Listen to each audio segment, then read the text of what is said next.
तुम लोगों की चालाकियों को कैसे नहीं पहचाना? ये सब कुछ मुझे बदनाम करने के लिए किया था ना आपने? वो पैसे तुम्हारे पापा के लिए चुराए, तुम्हारे पापा को देने के लिए। मेरे पापा को क्या हुआ है? हाँ? उन्हें चाकू से मारा। क्या? मैं भी जाकर अपने पापा को देख कर आती हूँ। जुमाना रुको, रुको, तुम यहाँ बैठो जरा।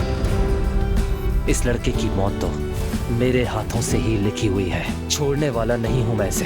तुम और मैं एक अलग अलग दुनिया के लोग हैं ओजान। तुम हामिद उस दूत के बेटे हो जो अपनी औलाद के लिए सल्तनत तक बना सकता है।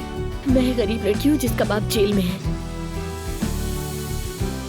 डराऊंगा तुम्हें लेने के लिए और दिखाऊंगा कि मैं वैसा नहीं हूँ जैसा तुमने मुझे समझ लिया। मुझे इजाजत दो जुमाना।